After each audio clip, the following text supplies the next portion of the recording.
First story is titled, Am I the a-hole for not paying for my cousin's wedding despite ruining it by having a mental health crisis?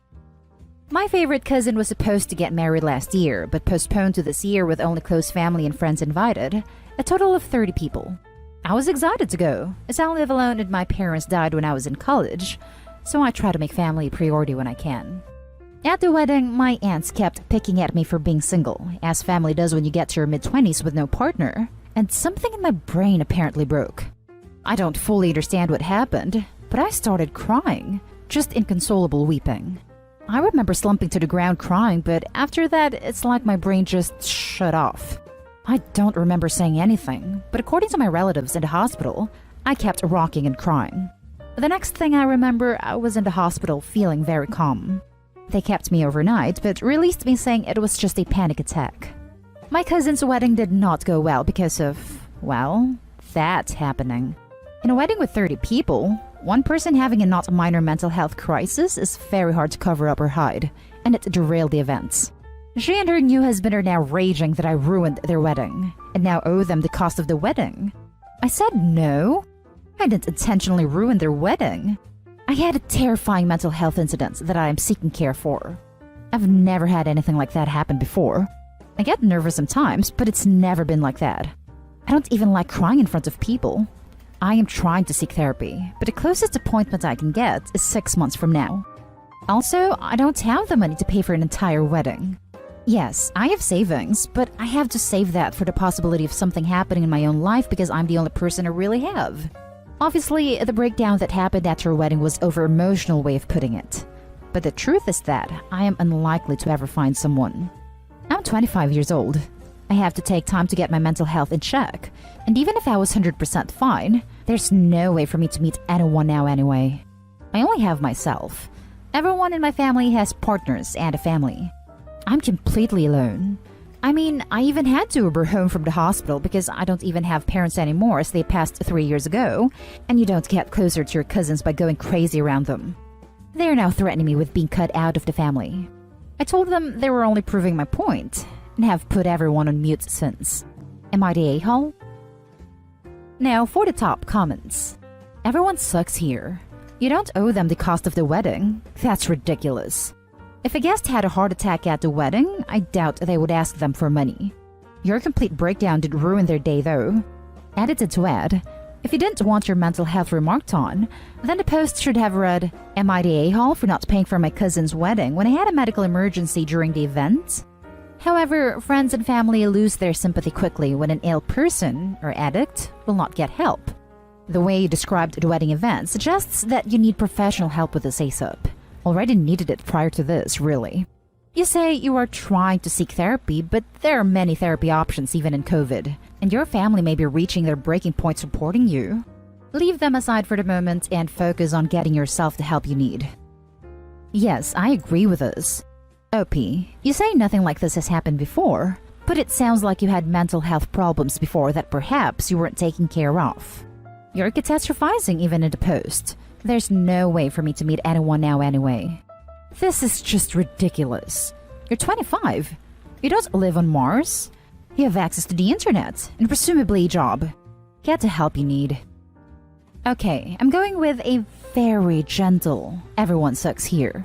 Your aunts suck for picking on you for being single. At 25, you are not an old crone. You absolutely have time to find someone. Not that there's an age limit on love. My great-grandpa got remarried at 86. Also, it's rude as hell to make fun of people for their relationship status at any age. Your cousin sucks for expecting you to reimburse the whole wedding. That is ridiculous. Everyone that isn't you sucks for not removing you from the situation. You should have been escorted from the room to get some space and allow the rest of the guests, and the bride and the groom, to continue enjoying themselves. You suck for two things. Your attitude and love. Seriously, at 25, you are not destined to always be alone. Get a grip.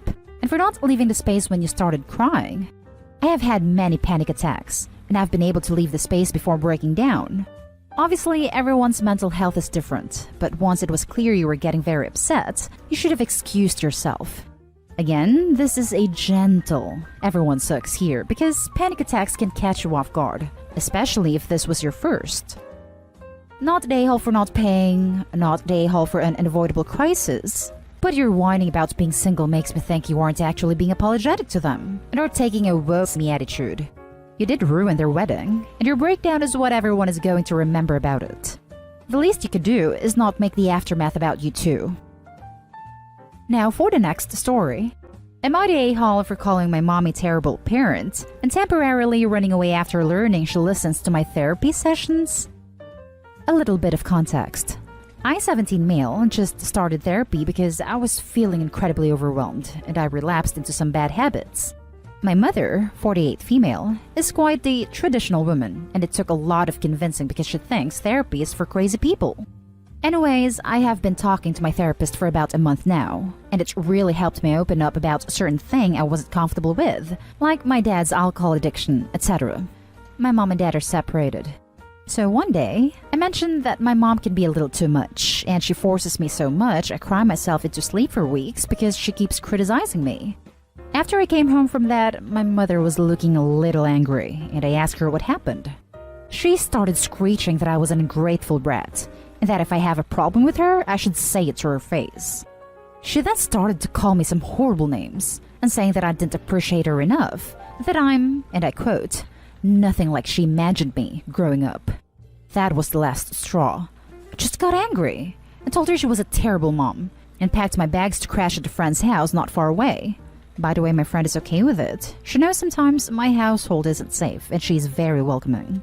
So, I actually have been thinking, and I think I might be a little bit of an a-hole here, because I do feel ungrateful, and I do think that she might have been a little right.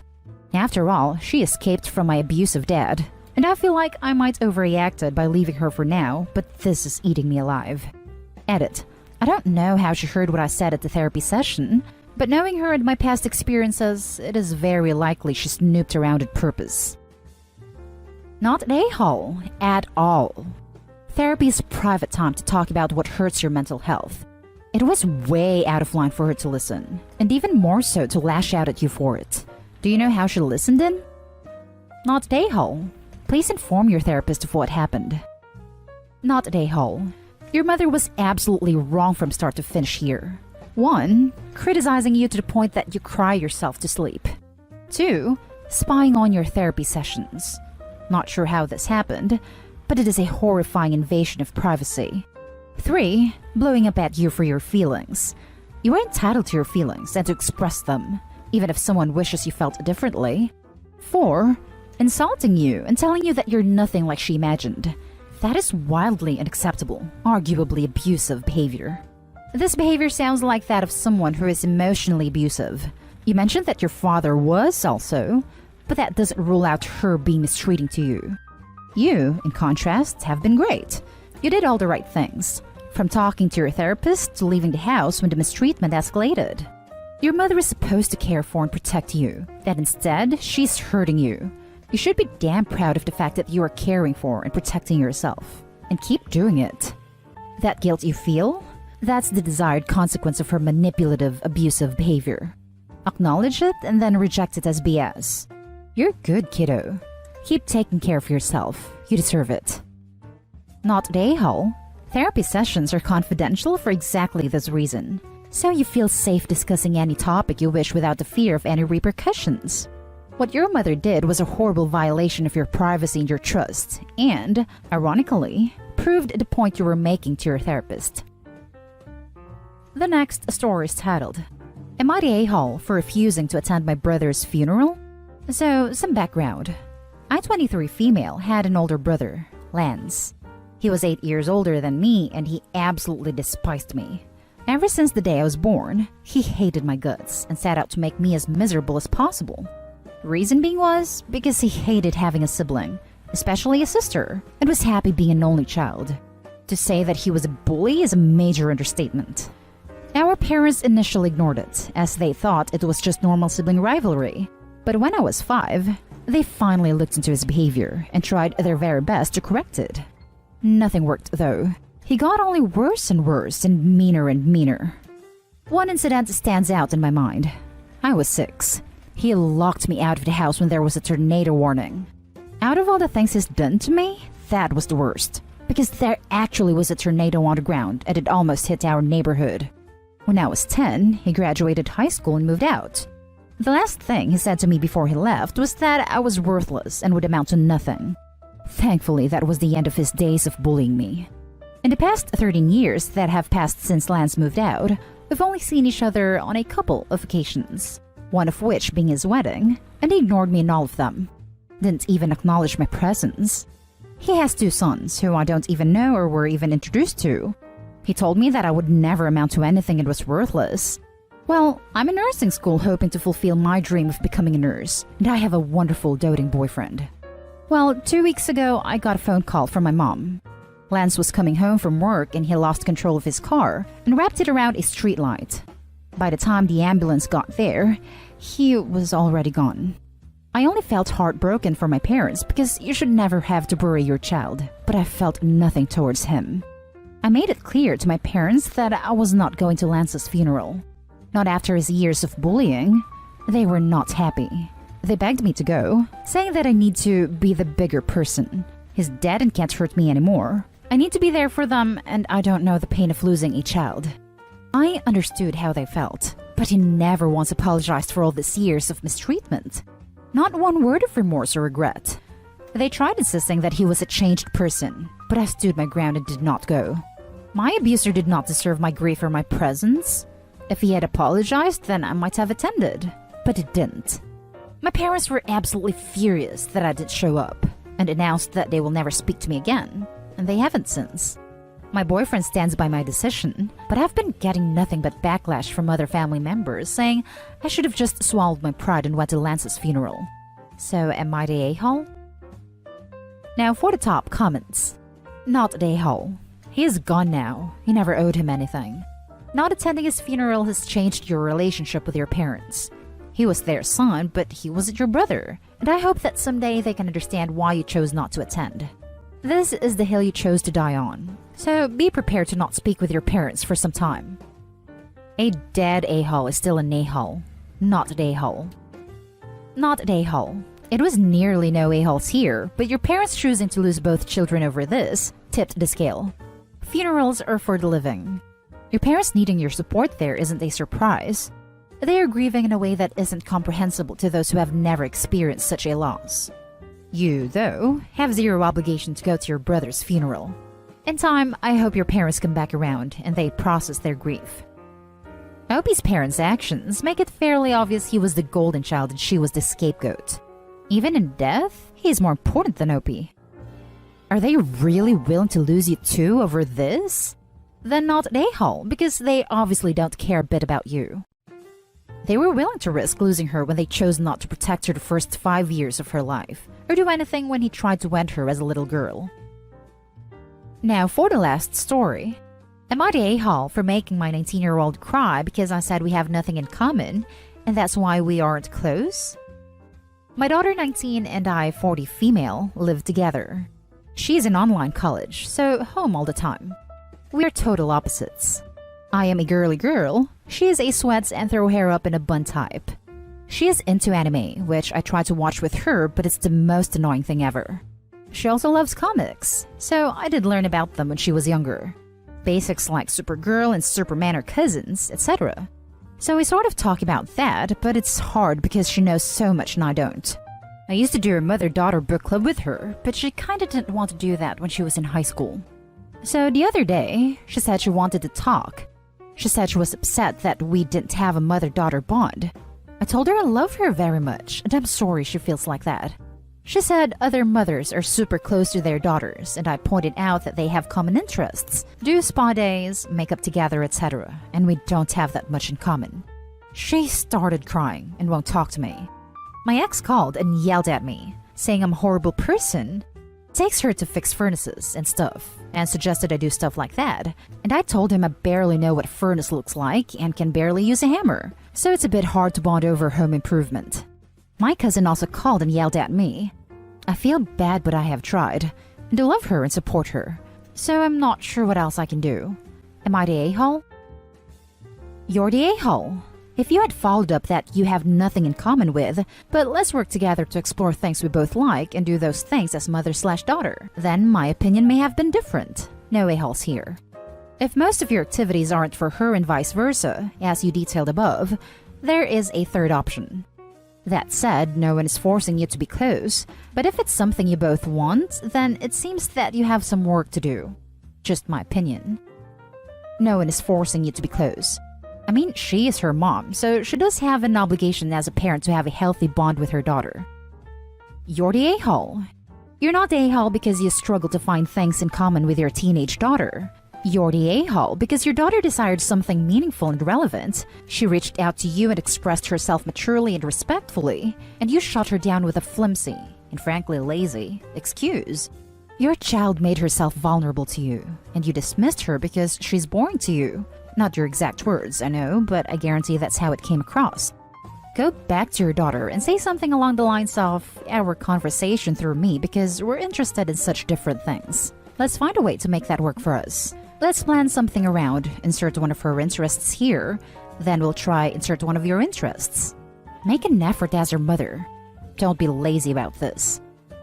Or they could make a list of new interests that they can explore together. Things that neither of them is currently involved in, so that is not a my interests versus your interests struggle. It sounds like the daughter likes working with her hands and mom is a girly girl. Maybe there's an art or a craft that they could both learn?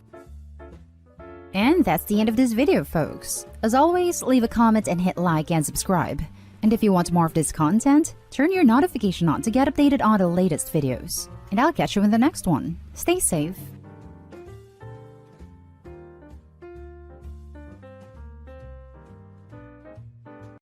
Am I the a-hole for requesting my best friend be at the birth of my child instead of my husband? So I, 25 female, have been best friends with Eric, 25 male, since we started kindergarten. He was there throughout everything, even spied from the next table when me and my 26 male husband went on our first date, and I did the same when he started dating his wife. I was the first person he called when his wife found out she was pregnant both times, and even while she was in labor, I helped him by text. So April, when I suspected I was pregnant, he was with me when I read the results of my test. Even helped me plan a cute way to tell my husband. We have been each other's rock, and I couldn't think of anyone better than him and my husband to be there while I'm in labor. But unfortunately, if things keep happening the way they do, I'll be only able to have one person in the room with me, and that person will be Eric. He was on board, and I planned to tell my husband when I knew for sure. At the moment, it's normal rules, but obviously things can change over a bug issue at any time. But Eric's wife found out and showed up at my house, screaming for a paternity test because she believes the baby is his. It's 1000% not. My husband was in shock and told me he's sick of third-wheeling our relationship, then packed a bag then left. Eric also sent me a text saying he wants to be with me when I go into labor, and he will be limiting our contact from now on. I'm honestly in shock at the events and have gotten so much hate. Now for the comments. You're the a-hole. Do you even love your husband? Is that his child too? I feel like your friend is the father if you'd rather want him in the room. There are definitely times when having someone other than the father of the child be in the room is okay. For example, abusive, no longer together, can't handle the sight of the process, generally squeamish, not a very good comforter, etc. Those things happen. But there's certainly a list of okay substitutes and not okay substitutes. A doula? Sure. Your mom? Go right ahead. Your platonic opposite sex best friend when you're still married? Laughing my butt off. You're the a-hole. Platonic opposite sex BFF, whose wife thinks your baby is actually an affair baby? Massive, you're the a-hole. She went nuclear for a reason. Your husband has a third person in the marriage. Eric. Eric's wife has a third person in the marriage. You. Look, I have a guy best friend and he's literally like my brother, and I tell him lots of things and he's a huge cheerleader of mine. However, I also have boundaries with him. I wouldn't be telling him I was pregnant over my own significant other first. I wouldn't be expecting him to be calling me as his wife was in labor. Like really, get your wife to the hospital, duh. You all can be close, but clearly both of your spouses feel like you have overcrossed a lot of lines. Why did you even marry your husband? Why did Eric even marry his wife? You're the a-hole. This comment is spot on. The part that jumped out to me was that Eric has decided to limit contact in order to maintain his marriage. That means you understand that there is a line you don't cross when it comes to marriage versus friendship. But she is still clueless. If she had said that her husband will be an absolute nightmare in the delivery room based on past experience, I would kinda understand. If not, she is taking away a significant life experience from him. You're the a-hole. Holy moly. You always have the right to choose who you want in the delivery room with you.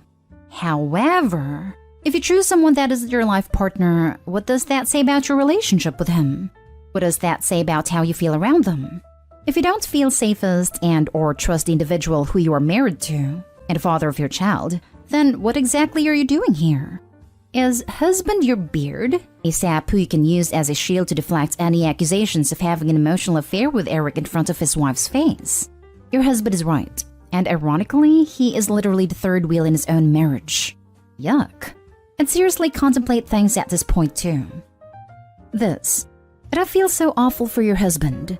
He deserves to be with someone who puts him first and wants him there for the birth of his child. I hope your future ex-husband finds someone who wants to be a partner in life and parenting, because you obviously don't. Sorry, but I think you're getting everything you deserve. Next story. Am I the a-hole for not wanting my parents to be anything more than guests in my wedding? I, 27 female, am the only child of an only child, my mom, and a son of a single woman, my dad, and we are firmly middle class. When I was 8, my aunt, her husband, and my nana were in a fatal car accident. As a result, my cousins, 6 male triplets, were taken in by my parents. Up until then, my mom was a teacher, but with the kids and all they needed, intensive therapy and constant reassurance, she quit her job to be a stay-at-home mom. My dad got a small inheritance from my nana that he used to pay off the house. As for my aunt's life insurance and her husband's, they were split into 3 and put in college funds for my cousins.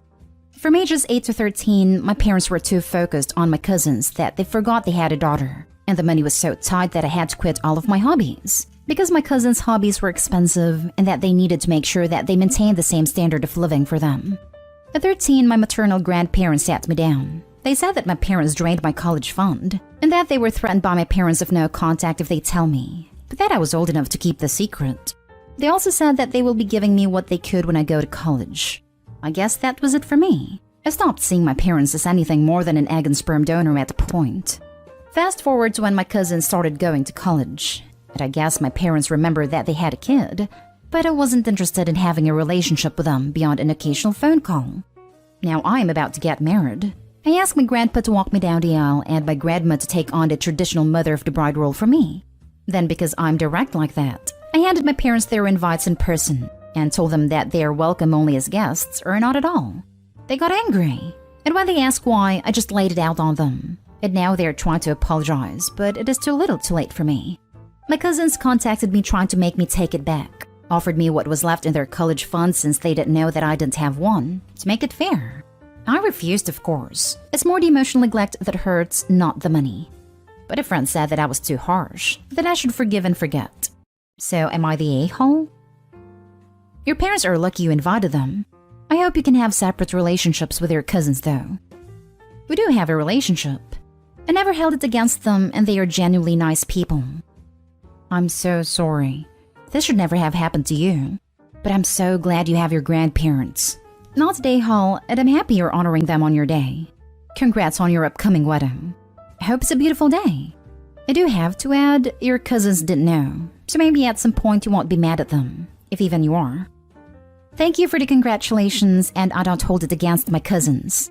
They were actually going to be part of the wedding, but after some discussions, they preferred not to smooth things with the parents. Not today, Hall. It was really nice of your cousins to offer to make things fair, but it's not on them. They couldn't control what happened to them or how your parents treated them. That was your parents' job. It's understandable that they prioritized your cousins at first to make sure they were all settled in and recovering, but lying to you about your college fund and using it behind your back was awful, to be honest. Ultimately, they'll have to live with it as it is your wedding and your choice. Honestly, I don't even care about the college fund. It was the lack of care, making me give up my bedroom, refusing me therapy because I didn't need it, not like your cousins. Next story is titled, Am I the a-hole for telling my sister that she has always had it easy? Me, 25 female, and my sister, 25 female, were very close when we were young, but things changed when our father passed away and our mother had to raise us alone. She, according to me, has always favored my sister over me. It wasn't blatant favoritism, she still cared for me and loved me, but my sister was allowed to go to school dances, dye her hair, wear expensive makeup, buy expensive dresses, things which I wasn't allowed to do. My sister changed, and during middle school she became the popular girl, while I was the nerd. She often ridiculed me during school and I complained to my mother about this. She comforted me but never really did anything about the situation. All of this built up resentment for my sister inside me. Every day when I went to school, I had to face her torment. However, I convinced myself that what she was doing right now didn't matter, that I would end up happier in life because I worked way harder than she did and would end up successful. I got into my dream college after school, and my mother was really happy for me. But at the same time, my sister had failed in some of her subjects and had to repeat the year, so my mom didn't want to go out for dinner to celebrate since it would upset my sister. Fast forward a couple of years, and my sister is getting married to a very rich man. I was very happy for her and attended her wedding. I had a job and was doing pretty good for myself financially, but was under a lot of stress due to high working hours. While I was talking to my sister, she said to me and her friends how sad it must be for me to have worked so hard for all those years and still be so unhappy with my life, while she was enjoying hers. She told me that I should have worked smart like her instead of working hard. I got very angry at her and told her that failing school and then deciding to drop out of college was not working smart, and that not everyone was as lucky as her to be born with a pretty face and get married to a rich guy they met on Tinder, even though she herself was a loser. After that, I left. Later, I got a call from my mom telling me that my sister started crying after what I said to her, and that it ruined my sister's special day due to my jealousy. She told me not to show my face to her before I was ready to apologize. What my mom said was definitely true. My mom's subtle favoritism towards her popularity in school, the fact that she has a husband and I'm lonely, and the fact that I have to work hard all my life and still work 12 hours a day to earn money, while she gets served everything on a silver platter while sitting at home, has made me very jealous of her. Am I the a-hole? Not the a-hole. She'll be divorced in a few years, and you'll have all the success you worked so hard for. Your happiness isn't dependent on someone else's misery, but on taking ownership of your own life and being satisfied with who you are and what you're able to accomplish. Not the a-hole. Your sister rubbing her success in your face while demeaning your hard work is horrible.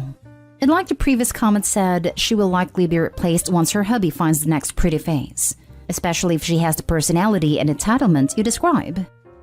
Hopping on the top comment to suggest that you consider therapy. You admit that you are jealous and lonely, and you clearly have resentment towards your family due to bullying and neglect. Now is the time to live your life. Living well is the best revenge, so see if there are avenues to help you with your issues, so that all those bad moments from the past don't intrude on the life you are building for yourself now. Something to consider, OP.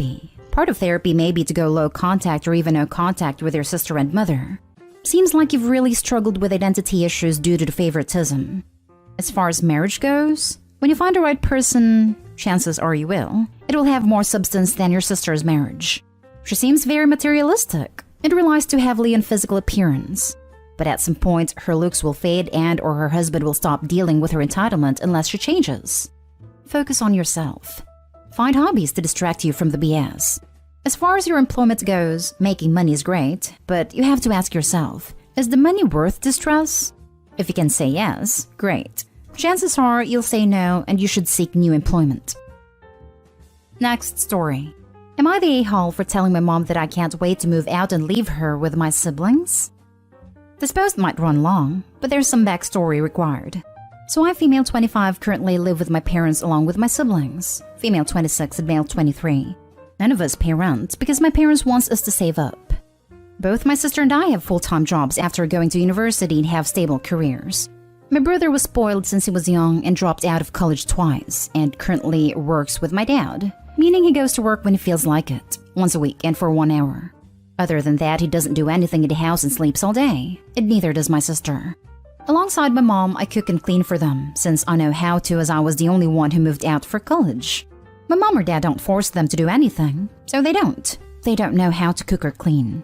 They also have no plans to move out, whereas I do once I save enough money. I keep trying to tell my parents that they need to force my sister and brother to grow up, and that they can't be so reliant on them for basic necessities that an adult should be able to do for themselves. But my parents are adamant that it's fine. Here's where it got really bad. I was in a work meeting and I was stressed out. and my parents asked me to make dinner for my siblings. And I said I couldn't and that my siblings can easily get dinner started. She said no because my brother was sleeping at 6 p.m. and my sister was at home. I said this is getting too ridiculous and that I can't wait to move out so that my parents can deal with their adult children alone. I told them to not come whine to me when my siblings are 40 and still living at home. I feel terrible because my parents do a lot for me too, but I feel like the Cinderella of this story. And I feel taken for granted because I know how to survive as an adult. Not today, Hall. Your parents needed to hear that. Hopefully it will sink in. Besides, there's a difference between helping your parents who helped you versus living for two lazy adult children who haven't done anything for you. Honestly, this is ridiculous. They want you to cook for a 26-year-old and a 23-year-old? Are they toddlers? You're right that your parents are in for a hell of a time once you move out. If they had been under my grandma, she would have kicked them. Start cooking normal meals for you and your parents and kid meals for your siblings. Tiny servings of frozen chicken nuggets and chips, peanut butter and jelly sandwiches, microwave mac and cheese. And for maximum effect, get them a cheap plastic kid meal toy each. Yeah, I'm petty. Not today, home. The truth hurts. You should fast forward your plans to get out of there. Your peace of mind will thank you. Now for the last story. Am I the a-hole for asking my son on my parents' behalf to stop speaking his native language? I am originally from Egypt, but moved to Sweden after I unintentionally became pregnant while on vacation several years back. My parents were enraged at the news, since I wasn't married to the father of my child, so I decided to separate from them and move to Sweden and married my husband. We now have a son, 15, and our cat. I recently convinced my husband and son to move to Egypt, and things have been a little rough. Our son has been fighting me left and right. One of the main reasons I wanted to move back was because my parents and I have made peace, but they do not want any Swedish spoken in their presence as it isn't their language. My son knows Arabic as a second language, but he refuses to speak it when he doesn't have to, instead speaking in Swedish for most of the time. My parents have told me they don't like it, and I don't like it either. I find it disrespectful and I feel like Sweden isn't part of our lives anymore. So I asked my son if he could stop speaking the language, at least not constantly. He called me Nahal and hasn't spoken to me. I don't want to involve my husband because he's been very stressed lately. I hope someone sees my point of view. Now for the comments. This may be the post that earns A-Hall of the Week. Sweden is all your son has ever known. That's his entire life that you just appended to please your honestly awful parents. Saying that Sweden isn't part of our lives anymore is horrid. The world doesn't revolve around you or your desires. You sound like a narcissistic parent based on those comments, and your complete disregard for your son's emotional state. You're the a-hole. Exactly this. Sweden may no longer be part of your life, but it is very much of your son's life. It is all he has known until you persuaded your family to move to please your parents, who has suddenly had a change of heart and want to know you. Sweden will also be part of her life in the future. Her husband is Swedish. Unless they fully cut contact with his family and all friends from the past 16 years. Pretty sure Sweden will be her son's entire life when he escapes her in 2 to 3 years.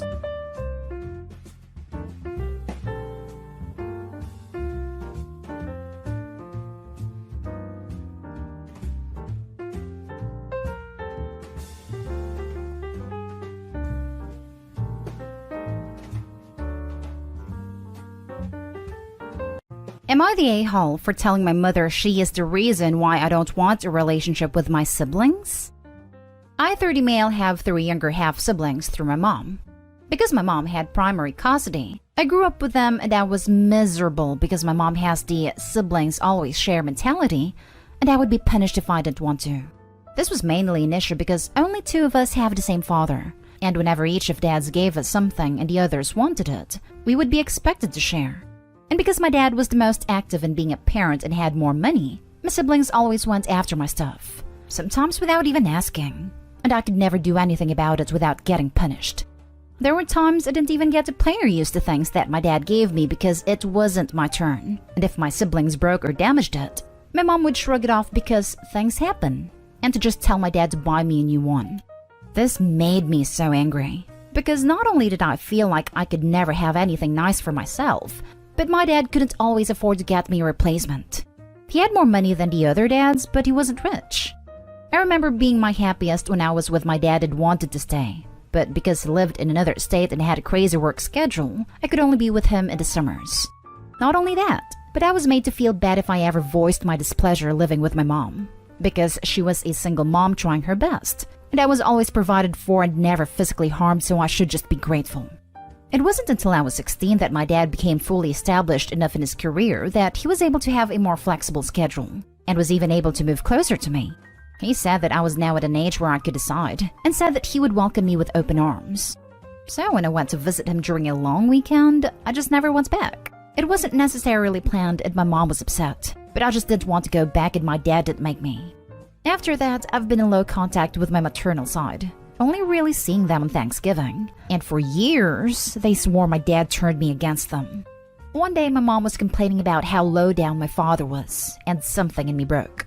I told her that my dad may not have been perfect, but he was the better parent because he respected my autonomy, and that it was her fault I didn't care about having a relationship with her other kids, while I'm close to my older sister through my dad.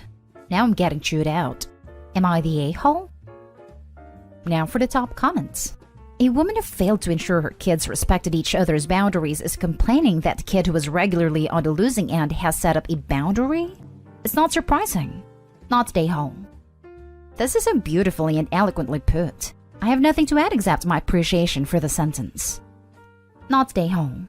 She attacked your father, a figure you respect, and you defended him and turned the attack on her. If she did not want her poor parenting brought up, she should not have attacked another parent. The funny thing is, in some divorces that have been bitter, the more bitter one, the one who happily badmouths the other will put a clause in the custody or divorce agreement that prevents their ex from saying a bad word about them to their kids. Not stay home. The thing is, when kids are forced to share, they usually start to resent the idea. But if kids are left to themselves, they usually end up just sharing what they have naturally. I don't remember my mom forcing me or my sister or brother to share their toys with me.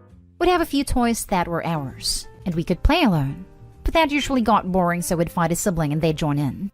My brother had a huge set of Lego, so when I brought that out, we'd all work together to build a town or some racetrack. We never had to share our bikes and had to ask the other sibling if a friend could use it. So I don't have big issues with sharing things if I left to my own devices. I was a nanny for several years and used the same method. And 9 out of 10 times the kids would start out playing alone, then end up playing together with most toys. Me and my brothers had limited time allowed to play video games. We all naturally gravitated towards multiplayer games because if I used my time to play with them and they used theirs to play with me, we wound up getting to play 3 times as long. Next story. Am I the a-hole for telling my mom I won't be at her wedding? 18 months ago, my dad died, and then 9-ish months ago my mom and my uncle, dad's brother, started dating each other. I, a 17 female, will be 18 when they get married, and I decided pretty much from the start of their relationship that I wouldn't play a part in it. My older sisters both refuse to speak to our mom or uncle anymore, and they won't be going to the wedding either. But since I'm still technically a minor now, my mom thinks she can still make me go. She either doesn't remember that I will have already turned 18 when the wedding happens, or she just doesn't care. Either way, she keeps trying to engage with me on the wedding, has cried over mine and my sister's lack of involvement, and how she hates being punished for being happy, how dad would want this for her. My oldest sister told her dad would be disgusted that his own brother and wife were shacking up. Our dad finds that kind of relationship weird, and we knew that for a long time. He was a vocal commenter when watching a movie or TV series. I think it's both knowing that my dad would hate it, knowing my mom has admitted to have feelings for my uncle when she was married to my dad, and the fact it has happened so fast that just makes it feel so disrespectful. I suspect my uncle had feelings for my mom long before this too, but he would never confirm that. So anyway, mom was bringing it up, and 3 nights ago I was like, screw this. She gets to hear again that I won't be there, and I would never be there. It turned into a fight, and she told me that she deserves better. My grandparents got involved because my mom told them about it, and they said I am a disrespectful little ungrateful brat. That mom deserves happiness, and no matter how less time it took, my dad is dead, and his memory is not more important than the wants/needs/feelings of the living. Am I the a-hole? Not the a-hole. Buy the happy couple a copy of Hamlet and ask them if they're sure they want you involved. To be at the wedding or not to be at the wedding? That is the question. And the answer is no.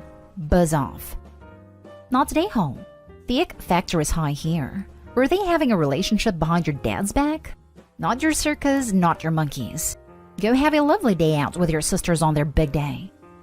It definitely sounds like it, and the last sentence feels very much like the grandparents knew and felt she would be happier with your uncle rather than your dad. His memory is not more important than the wants/needs/feelings of the living. How about the wants/needs/feelings of their very much living grandchildren? I really hate your grandparents just reading this. You are grieving the loss of your father, and they're insulting you for perfectly understandable feelings. What horrid people they must be to not see or care about your pain. Your mother is entitled to find love and happiness again, yes. You and your sisters are equally entitled to have complicated feelings, need more time, and be flat out angry about the particular way your mom has moved forward with her life. Not to mention be upset that your mom is trying to bully and guilt you into suppressing your own emotions. Are your sisters in a position where you could move in with them? Or any other sane relatives? I think you need a plan for leaving your mom's house. Not stay home. Not stay home. Can you live with your sisters? I wish. In a couple of months, I would probably pack up and move to my oldest sister's. I want to wait until mom can't do much about it though, since my sister is a recent college graduate and she doesn't need my mom hauling her to court over custody matters.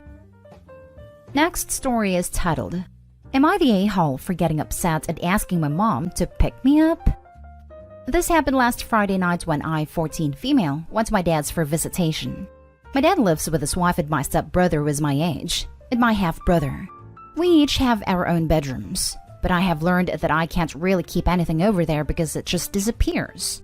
Even hygiene products or extra pair of underwear disappear. I don't know what happens to them, and no one ever seems to know, but they get mad when I get mad that stuff I take is gone. I hate going over there because their house is always freezing cold. Even in the summer, my dad has the AC cranked. I told my mom this a few weeks ago, and she gave me an extra blanket to put on my bed at my dad's, and I hid it in my overnight bag. She just told me to make my bed there like normal, and no one would even notice it was on there and it wouldn't be bothered. Last Friday night, I got to my dad's, and when it was time to go to bed, the blanket was gone. I asked where it went, and my dad said my stepbrother was cold a few nights before, and took it off my bed to give to him. I was so mad. I said that I'm tired of never feeling like I am at home there because I can't have anything that belongs to me. My dad said, "You are a selfish brat, and in this family, we share." But I went and got the blanket from my stepbrother's room, and it was really gross. Like body fluids gross. I'm not stupid. I know it was on there. I was even more mad, and my dad just said to wash it and get over it. But it was like 11 p.m., and I had a soccer tournament the next morning early, so I didn't want to stay up and wash it, or lay awake shivering all night. My dad and stepmom went to bed, so I called my mom, told her what happened, and she picked me up. My dad didn't even notice I was gone until 2 the next afternoon, when he called yelling at me for leaving because he needed a babysitter for my baby half-brother. I told this to my friends, and half thinks I am the a-hole for leaving and getting mad over a blanket, while the other half thinks I'm not the a-hole. For what it's worth, I did leave a note. My dad didn't read it, and the visitation is not a formal legal agreement. Now for the comments. Not the a-hole. You should be able to expect a reasonable amount of privacy at your dad's. No wonder you don't like going over there if you can't have a basic level of respect. If your dad was so concerned about your stepbrother, you should have given him a blanket off his bed. That is what parents do, especially if kids are cold because of their decision to keep the AC up. Your dad owes you an apology, and a lock on your door which only you have the key to. Especially if you can't even keep underwear over there without them going missing. As a mom, I don't even want to imagine WTF is happening to them. Yeah, the underwear part really bothers me as well.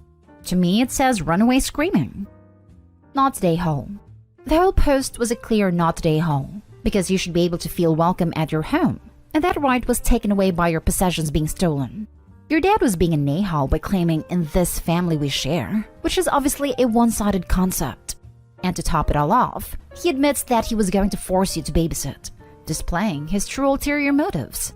Glad you're back with your mom now. The reason why the visitation is informal in the first place is because he hasn't really been very involved in my life until he remarried, and his wife wants a big happy family, and wants a babysitter. Up until a year ago, I was mostly spending every other weekend with his parents who actually do want to spend time with me. Not stay home. Your underwear goes missing and your stepbrother whacked off into your blanket? That's creepy. And when you complain about it, you are the problem. Something is not right in that house. Don't leave anything there ever. And I wouldn't want you to be alone with a stepbrother, frankly. That your dad sees no problem here is also a problem. You are not the a-hole. I avoid my stepbrother at all costs. Him and his friend accidentally walked in on me showering one day, and I know I locked the bathroom door because it makes my skin crawl. But when I went to my dad and stepmom about it, they got mad at me for calling my stepbrother a perv, and said I must not have locked the door, and it's natural to be curious anyway. But it clearly wasn't an accident if he pulled back the curtain, so they try to frame it as a prank. Okay, sure. Really funny. Now for the last story. Am I the a-hole for kicking my stepson out to his mother's? My first husband died when my biological son, 14 male Chris, was 7. I kept a box of precious mementos, including his class ring that I gave to Chris. It means a lot to him, and he always wears it on a necklace, only taking it off at night to sleep. I eventually remarried when Chris was 10 to his stepdad, Martin, and he gained a brother, Torin, 16 male.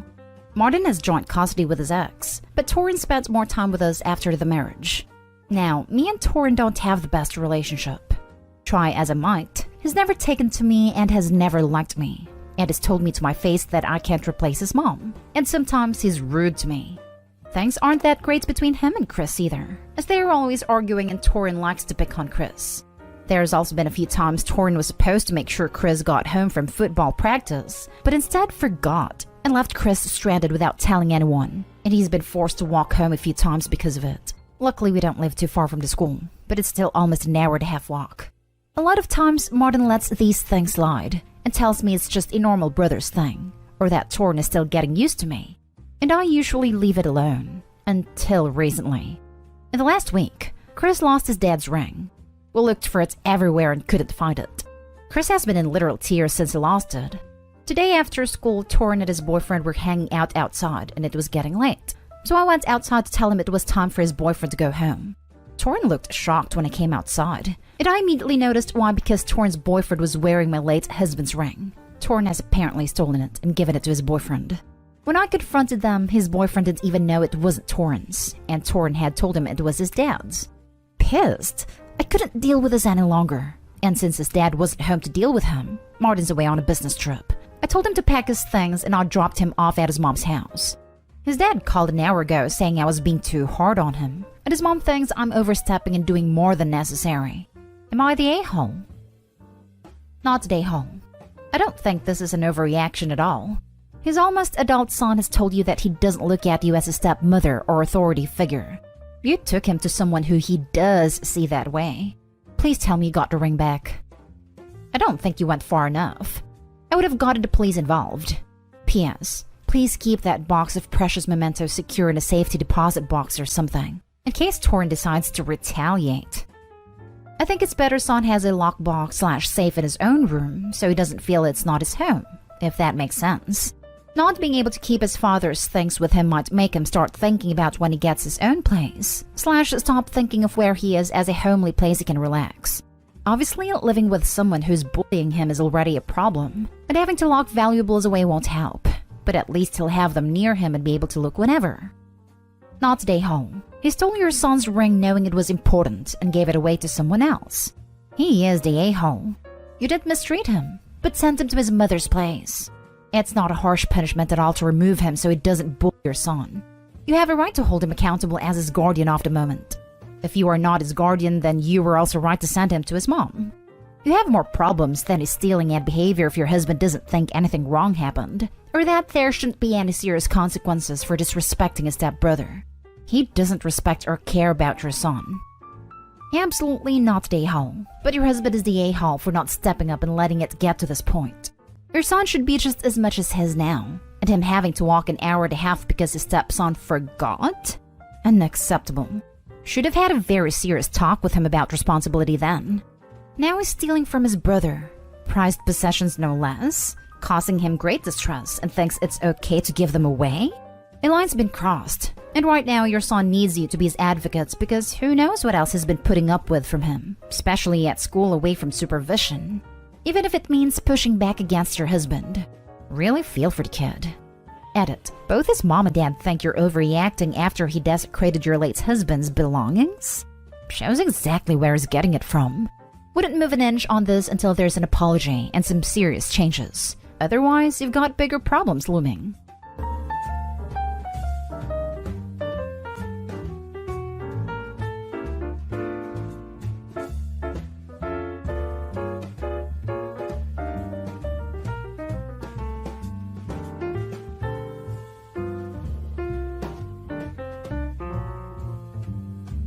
Am I the a-hole for telling my mom I want to keep her from my dad when she asks why I don't try to integrate my step and half siblings into my life more? My parents are divorced. It happened when I, 16 female, was 7 years old. I remember back then that money was bad, and I learned pretty soon after that my mom was terribly financially irresponsible. The cause of the divorce was she took out a secret credit card and racked up debts behind my dad's back. And then when he found out, she refused to get help or get another job to pay off the debt. She has always had a thing for nice jewelry. Life with my mom was very tough. We were homeless on her time, and we would go from place to place. My dad had temporary custody of me for a while until she found a place, but then she would overspend and miss rent, so we moved around a crap ton. She met her husband when I was 9, and he had an 8-year-old son and a 6-year-old daughter, and together they were really freaking bad with money. My dad ended up with temporary custody of me again because they blew $10,000 on a wedding when they didn't even have $500 in savings combined and had no help from family to pay. They had a baby while dealing with the debt, and then another after she got some more custody of me, and then they had a third. So full-time they have 5 kids in the house, 6 with me. They are forced to move a lot, and because of their spending, the kids don't have a lot of stuff. I spend Fridays and Saturdays there once a month, and an occasional midweek dinner. My step and half siblings all want more time with me. They have asked to come home to my dad's with me. Sometimes they will try to interact with him and ask to be included in stuff, and my mom always tries to get my dad to include them, but he says no. The other night, she called and asked why I didn't try to include them more. I told her it was because I want to keep her from my dad, that she left him picking up some pretty crappy pieces, and he shouldn't have to make up for her actions again with her kids who were nothing to him. That my dad has done his very best to give me the stability she wants, and the least I could do is spare him from dealing with her again. She's still ranting at me for what I said. Am I the a-hole? Now for the top comments. Not the a-hole. They're your siblings.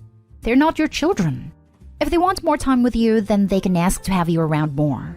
Your mom can rant and rave all she wants, but you're setting a healthy boundary.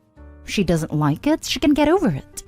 I honestly wouldn't be surprised if they either know how crappy their living situation is and are curious about what your life is like with your dad, or mom could be telling them to try to stay with you and dad because she wants some relief. Regardless, not your problem for setting a clear boundary. Yeah, I don't think it's so much they want to spend more time with Opie, but that they are desperate for stability her dad provides. I feel really badly for those kids. Of course, they want to spend time in a more stable environment Opie has access to. But this is not Opie's problem to solve, nor her dad's responsibility. Not a-hole. You are remarkably well adjusted for what you've experienced. Not a-hole, Opie. You've pretty much handled this as well as anyone could be expected to. I applaud you for your efforts to keep things in perspective and behave accordingly. As far as your mother is concerned, if she refuses to dial down her efforts to change her mind on the issue, you can always point out that you're now old enough to decide where you permanently reside, including visitation, and that her behavior is not helping her case. Not stay home. They're not your dad's children, so there is no reason why they should be included. Included in what? It almost sounds like your mother is trying to leech more off your dad. Next story. Would I be the a-hole if I, 30 male, don't invite my step-siblings, 19 female, 20 female, 23 female, and 25 male, to my vacation home? My mom married her now husband when I was 25. I'd only met her then husband once before the wedding, because I lived on the other side of the country and it was an especially busy year for that year. My impressions after having met him that one time were anything but positive. However, I felt it was nothing to worry about and not really my business, as my mom's choices are her own. And how much of an impression can you really get meeting someone once? Then a few days before her wedding, I met the rest of his family, and it reaffirmed my initial feelings about the guy. His groomsmen and him were dressed as a biker gang as a theme. His oldest daughter actively tried to get me in front of my girlfriend who I brought as a date, and his other 2 daughters had to stay home as the wedding was child-free. The entire wedding was a debacle, As pretty much everyone on my mom's husband's side of the invitees were wasted, his daughter was caught having activities with a good friend of my new stepfather, who was at least 2.5 times her age in the bathroom, which almost caused a fight. Mom went home almost in tears, which is when they had another surprise. My 2 new stepsisters decided to have a party of their own, which resulted in half the house being trashed, a bunch of stuff missing, and a lot of beds were being occupied by, shall we say, other people. Suffice to say, we had to kick a bunch of people out of the house. Me and my girlfriend ended up staying in a motel and went home the next day. The only decent person in that family was the son, as he seemed to be embarrassed the entire day. Poor kid. It didn't improve much from that point onwards. The oldest daughter never gave up her weird infatuation with me, which made every visit extremely weird. Not a single visit went by without at least someone being wasted. And making it even worse was my mom really pushing for me to accept these people as family. That led me to distancing myself and visiting at most once a year. Meanwhile, I am very close with my dad, his wife, and her kids. Skip to these days. I bought a vacation home and ended up inviting my dad, his wife, and her kids along with my girlfriend and her family. We had a great time, and it was a welcome change from not having been able to take a vacation in a while. My mom ended up seeing a bunch of pictures of the vacation on my girlfriend's social media. I don't use social media. And inquired when we were gonna ask her to come. And, well, there is the issue. I would love to invite my mom and a bunch of extended family from her side of the family. Aunts, uncles, nephews, cousins, etc. But I'm pretty sure my mom will take her husband, which I could deal with. But I have no doubt she'll also want to invite and take along her husband's kids. Which, aside from the son, I don't want anywhere even near anything I own. So here I am. Not today, home. I'd be happy to have you and your husband come for a stay, Mom. But I am not inviting your stepkids. Do you remember what happened at your wedding? I do. And every time I've visited, their behavior has made me extremely uncomfortable. I will not invite them into my home, so please don't ask. No matter how much you nag, I am not going to change my mind. And that's it. That's all you say, and you don't respond to any excuses or demands that might result. She will only argue with you if you keep the conversation going. Seems fair. Can't help to feel harsh, though. But why does it feel harsh? Have these people ever hosted you and your family? Have they done anything? That's normal, I mean, to create a relationship with you. You already know that at least one of them doesn't know what a healthy boundary is. The rest of them don't seem very responsible either. You don't really know these people, and you've done your best to ensure that you see them as little as possible. So why would you risk your property and the safety of the rest of your guests in order to cater to irresponsible adults that you don't like? That doesn't seem harsh to me at all.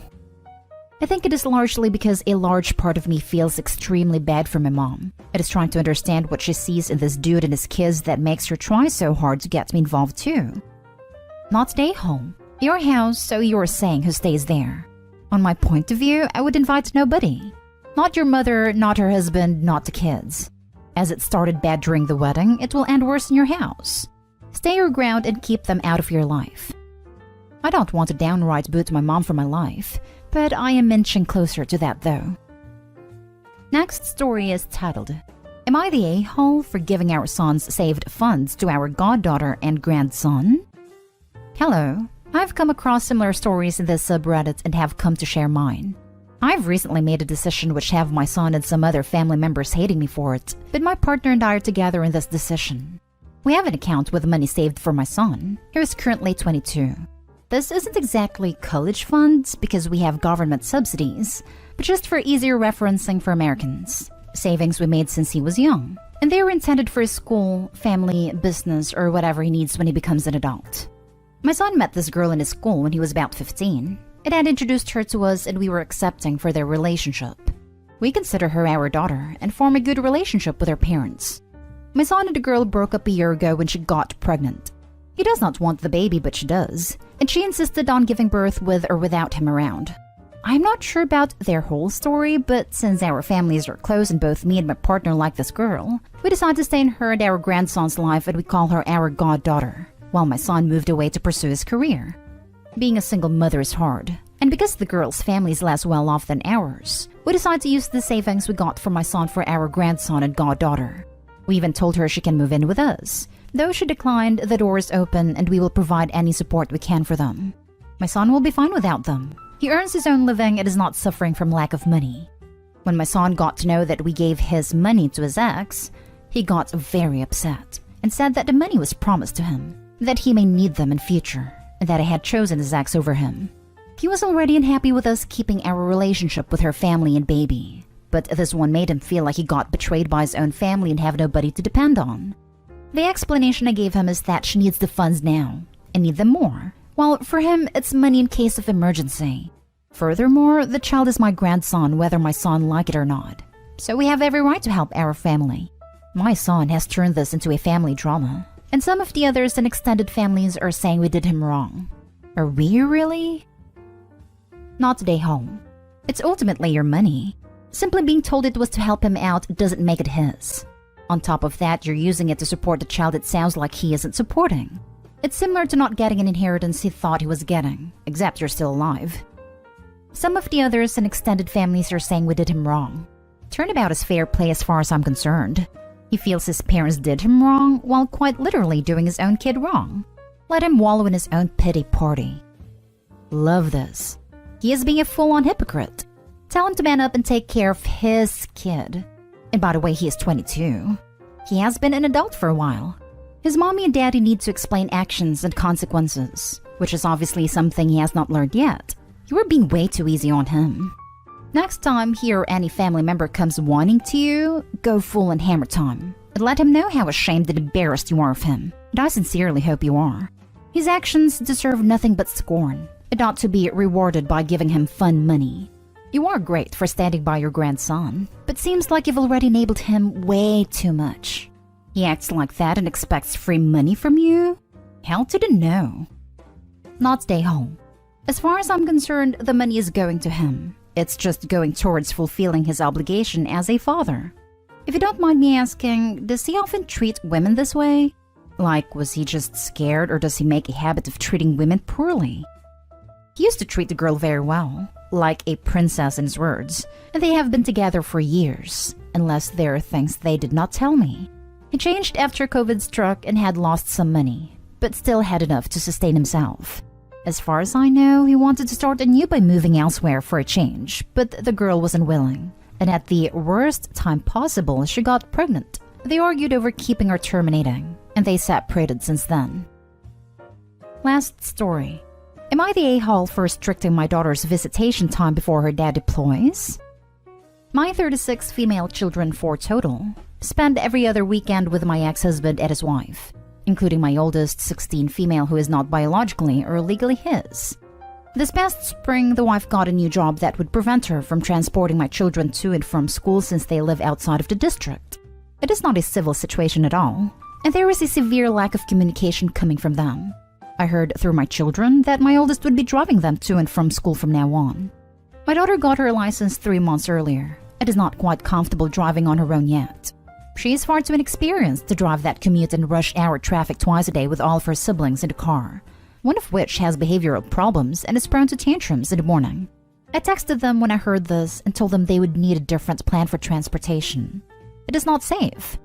The response I got was cursing and name-calling, accusing me of trying to control them. They never even asked why I was against it. They lied several times about the new transportation plan would be.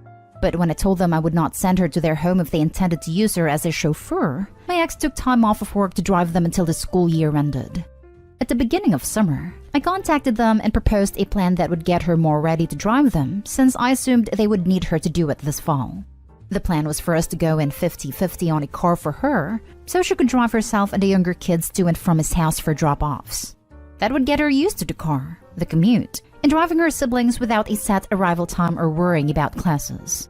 Crickets. Then a couple of weeks later, I brought it up again and was told they would not discuss it. So I told them they needed another plan, because without the prep time, it could not be her.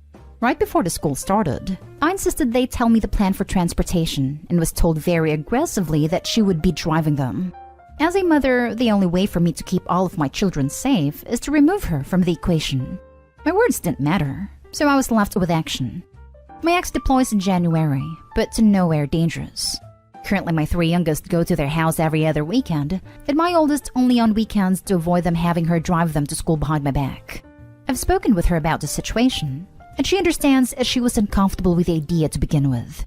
She has told me that if they told her to drive them, she would feel bad for saying no, and would do it to appease them even if she felt it was dangerous.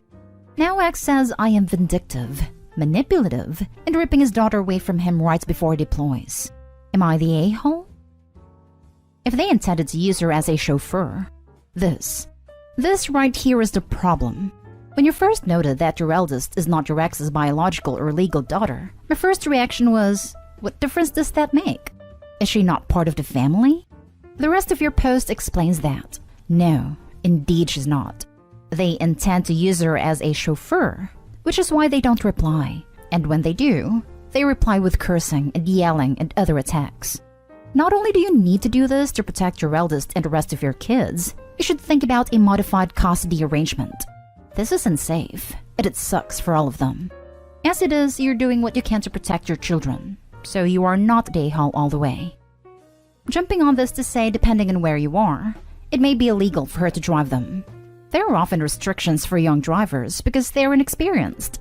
In my state, someone who is 16 is only allowed to have one person under the age of 16 in a car with them if there isn't someone over the age of 21 with them as well. Definitely not the a-hole. Not the a-hole. Let's either be a master, corporal, or major depending on his status, because that's the kind of bullcrap people with limited power pool. Daughter said she isn't comfortable. End of story. They need to find another solution. Aren't there any buses? They live in a different county, so buses aren't an option on their weeks. Not stay home. You're a great mom. You're listening to your daughter's needs and act accordingly. Imagine if your daughter has an accident where some of her siblings get hurt. That would be devastating for her. She's not ready for that kind of responsibility. That's actually one of the things I explained to her as my reasoning. I can't put her in the position to have to live with something like that, and I won't. Thank you for seeing that.